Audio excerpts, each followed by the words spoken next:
welcome to the ENVIROlocity Career Interview Series. This series accompanies the ENVIROlocity blog that you can find on the website. We're just having conversations with environmental professionals working in all types of industries so that you can get a feel what it's really like. Real people working in environmental professional jobs, what those jobs entail, how people got into them, and how they navigate their careers so that you can help navigate yours and make an effective job search. So this week we are interviewing Ava Richardson, and I'm going to let her introduce herself and tell you a little bit about what she does. Yes. Hi. Thank you so much, Laura. Again, as you said, my name is Ava Richardson. I'm the Food Matters Technical Advisor with the Baltimore Office of Sustainability. In addition to that, I just consider myself a doer, a public health advocate, as well as a public health strategist, and someone who really likes getting involved in community projects to help improve people in planet and communities. Awesome. Thank you so much for being here. And this is a great topic. I get lots of questions about just sustainability jobs in general. I think there's a lot to be shared and so many different types of jobs that people can get into. And this is a really interesting one for anybody who is interested in food and how much food we waste in restaurants and different arenas. And there's a lot for me to learn too. So I'm looking forward to asking you these questions as well. So thanks again. So tell us a little bit more, just day to day, what does your job with Food Matters kind of look like? Yeah, definitely. And so the Food Matters project or program, it is supported largely by the Natural Resources Defense Council with funding from the Rockefeller Foundation. And so Baltimore, Maryland, as well as Denver, Colorado were the two cities selected to do a deep dive on food waste over the next 2 years. And they work with other cities on the topic as well. And so during that process, we're really working closely with their technical advisors and experts as it relates to food rescue to get a better sense of how we expand that type of programming. It's a term that's not always familiar to people, and there's a lot of legal concerns when it comes to food donation, especially from the commercial sector, whether or not there's liability concerns. And so trying to educate people about that and some of the proper ways to store foods, as well as some of the legal protections that exist for commercial industries. In addition to that, building up our food scrap recycling or composting infrastructure within the city. And so exploring the possibility of community composting sites. We also have launched a farmers market composting program at the downtown farmers market, the Baltimore Farmers Market in Bazaar. And we are there every Sunday collecting food scraps, and we are expanding to a second farmers market, the way we really market. And so kind of working on some of the logistics and the day-to-day operations of that. And then also the outreach and education, working with different community organizations as well as grassroots organizations to get the message out there and see how we can help and support driving this message when it comes to planning for events to ensure that there's no surplus left over, no food that goes to waste, and what considerations the organizations can keep in mind for that. That's awesome. That's a lot of, it sounds like really cool work and necessary. I just recently had a conversation with someone who was a chef in a restaurant, and he'd only just recently, realized how big of an impact all the waste from the restaurant industry has an impact. Yeah. So it sounds like your program and the one in Denver, are these new programs? Are there other, is this like, do you think that people watching would be able to look for jobs like this in their areas, or maybe should they look to try to kickstart and get something like this started? Yeah, I do think that the topic or the issue of waste management or food waste, like that being a problem, considering that in the country we waste about 40% of the food that's produced, it's not a new issue. There has been a lot more emphasis and a lot more attention put to it recently. And so I do think there are growing kind of roles and opportunities around this, especially when at the entry level for recent grads, as well as interns. The language that you would have to use, sometimes it may have to be very tailored and very specific, because sometimes they focus specifically on food rescue. And so it may be like a food sourcer role or a food rescue coordinator that's working to coordinate different stakeholders and different entities involved in that field. Or you could be someone that's working on the food scrap recycling end of things, where you're educating folks about how to properly separate out their organic waste or their compostable waste, including foods as well as other paper products and materials. And sometimes those positions are found at the municipal level, but they can be regional as well.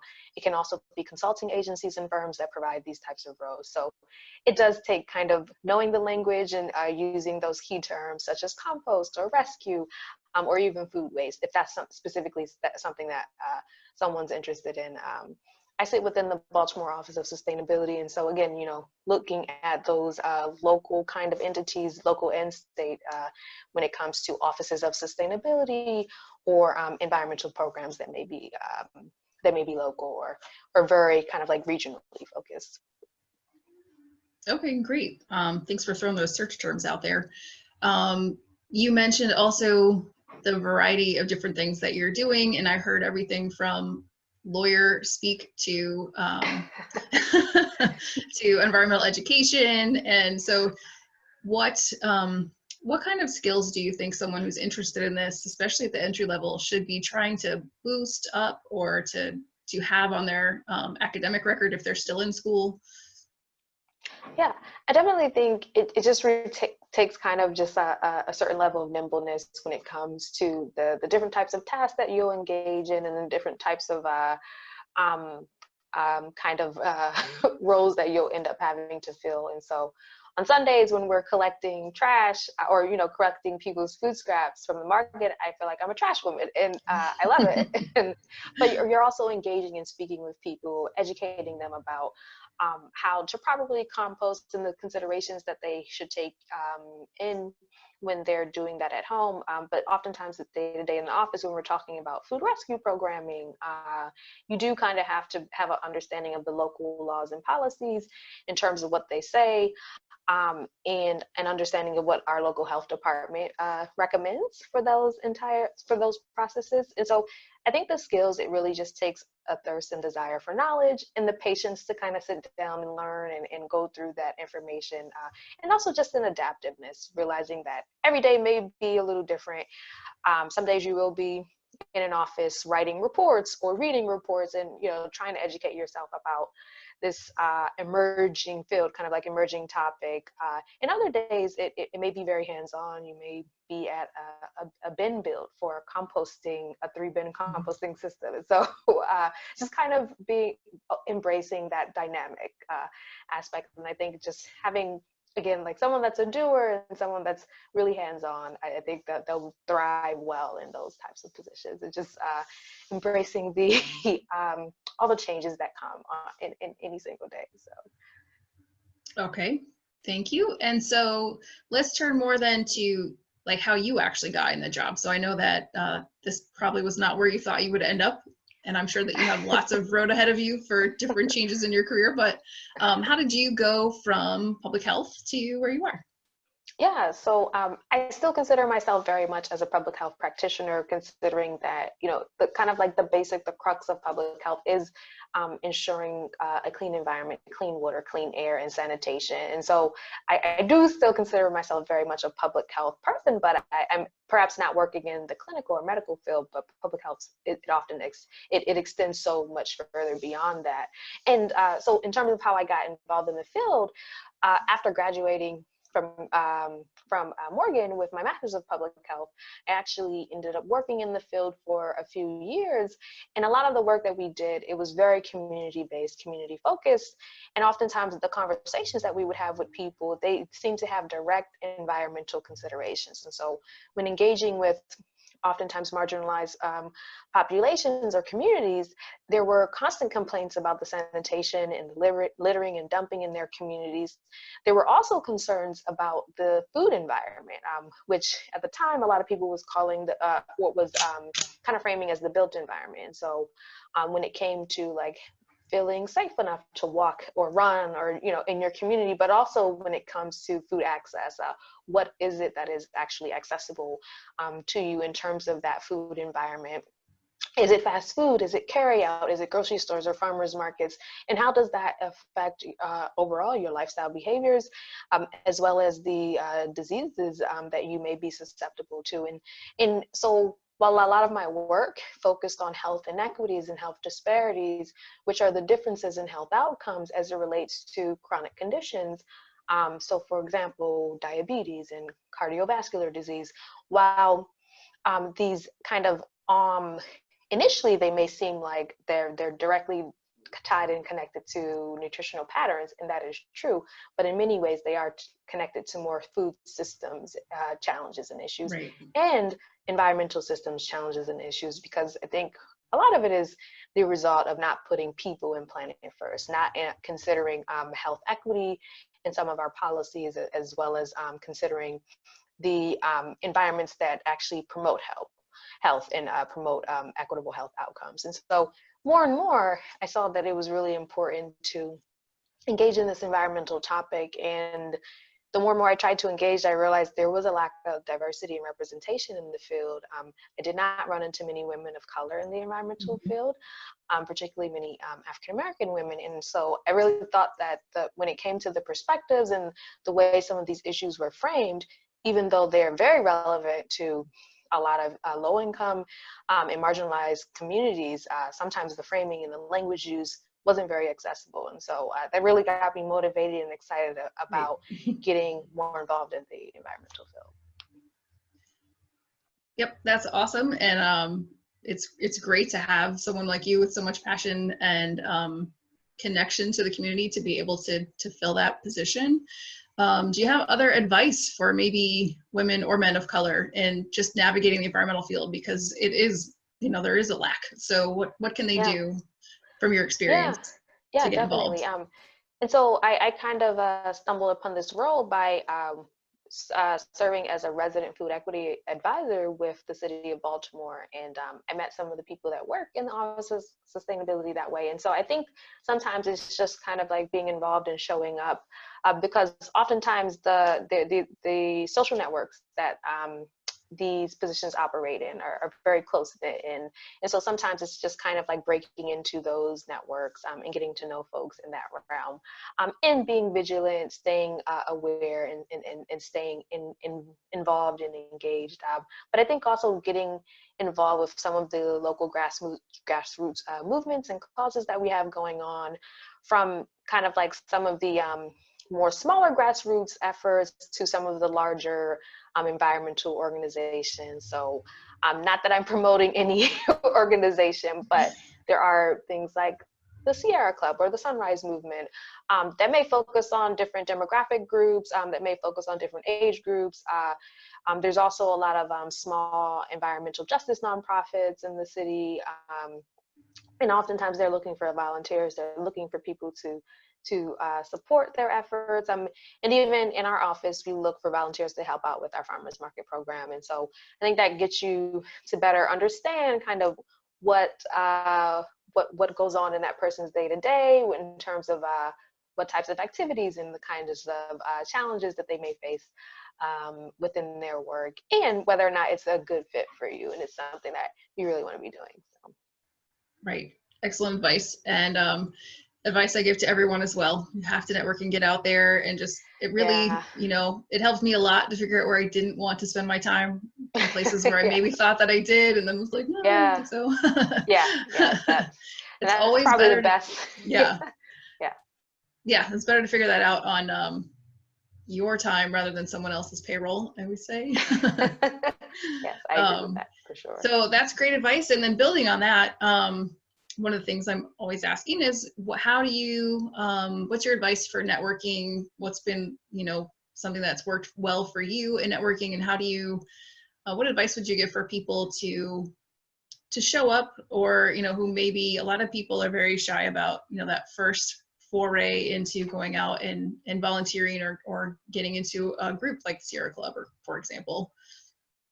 Yeah, definitely. I do think it's just kind of putting yourself out there and maybe being a little vulnerable and being willing to learn, and embracing that process of the uncertainty, or even even if that process involves like feeling a little socially awkward, embracing that and leaning into it, I think is really helpful. I personally have also met a lot of people through just different community events and activities such as community gardening. There's sometimes kind of like running or other engagement activities. There may be, we have a lot of kind of like mural, a lot of I guess what I don't know if I would call it like street art in Baltimore, where different artists have painted on the sides of row homes. And so in my community, we've had different community events built up around that, or block parties and things. And it's a great way to go out and meet your neighbors. And oftentimes there may be people interested in different aspects of the environment at these types of gatherings, especially if it's something like gardening or biking or things of that nature, because those oftentimes, like, I think when people are interested in the environment, then you'll see their activities kind of trend towards those types of activities and engagement opportunities. So, yeah. Excellent. I think that's a good point, that you don't have to go to something environmental specific, maybe just something where you have interest and you might find that other people's interests align, especially along environmental lines. Then in hindsight, is there anything in your career past that you would have done differently? There's not much that I would have done differently. So much of what I learned in public health, it really anchored my framing to social equity and environmental justice. And I thought that was a really critical and necessary kind of framing to enter the environmental field from, because there seems to be this bifurcation of like environmentalism and environmental justice, and they really should be one and the same. If you consider yourself an environmentalist, then you should be an environmental justice advocate. You should be fighting for those conditions so that everyone can live in an environment that's clean and that provides them clean water and clean air and conditions in which they can thrive in. It's not just, you know, one segment of our population or our society that deserves to live in these kinds of conditions. And so I think going into public health really taught me that and drilled that into me and into kind of the essence of everything that I do. In transitioning into the environmental field subsequently really helped ground me in that way, and realize that when we're talking about for example, waste management, understanding how that is disproportionate, that burden of waste management facilities, both trash incinerators as well as landfills, that burden is primarily on African American and Latino communities. And so when we talk about cleaning places up, like, what are we really saying? Ensuring that people share that burden. When we talk about water quality or air quality, who do we want to improve that for? And if we're leaving a particular group out, why, and how do we change that? So I wouldn't change it at all. And I think kind of having maybe very different expectations, it kind of, it just humbled me throughout the process. And so it was, I wouldn't change that process. It taught me so much, so. That's great. I love your enthusiasm and passion for the position and what you do. And that's a great mindset to have. I think I totally see what you mean. There's a lot of environmental people who kind of put the hat on at work and then take the hat off when they get home. Yeah. And so to really understand that it should be more of a lifestyle. That's what I'm always trying to promote and encourage as well, which I think helps you stay motivated, right? Definitely. So is there anything else that you do or recommend exercises to keep motivated for pushing this message?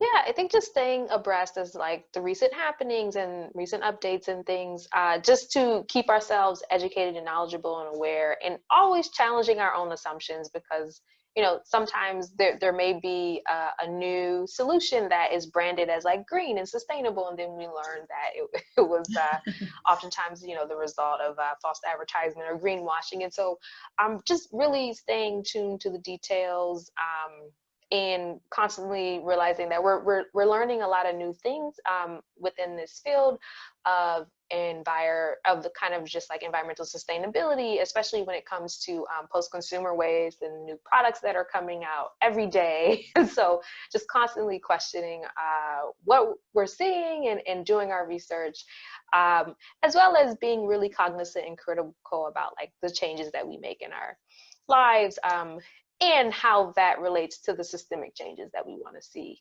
over the next couple of decades. So. Right. Thanks. I love it. I have some lightning round questions for you to wrap this up. Exciting. So just one or the other. Okay. Ready? Yes. Blueberry or strawberry? Blueberry. Train or boat? Train. Bears or lions? In relation to what? Whatever you feel. I don't know why that's hard. Bears. I don't know. I don't know. Yeah. Harry Potter or football? Harry Potter. And then the last question I ask everyone, recycle or repurpose? Repurpose. Definitely. Repurpose. Yeah. Well, thank you so much, Ava. You've been an inspiration as well as provided a lot of insight. So I always like to ask if it's okay if people connect with you on LinkedIn or invite you to ask more questions if they're interested in your field. Yeah. So we'll provide that information in the details of this on YouTube. Are there any other final comments that you'd like to leave anyone with?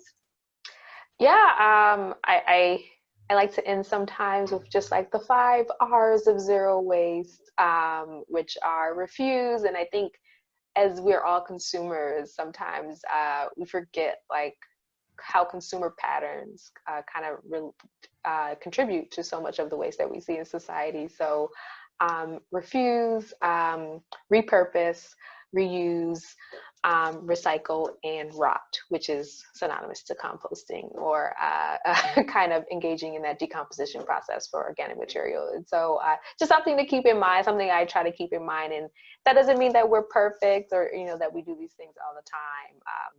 But I really try to be conscious about how my consumer patterns contribute to some of the environmental challenges that we're working hard to fix every day.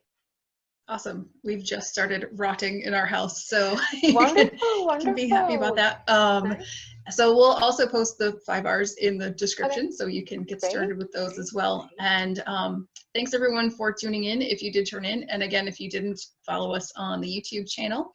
And thanks, Ava. I look forward to talking to you some more. All right, take care. Bye.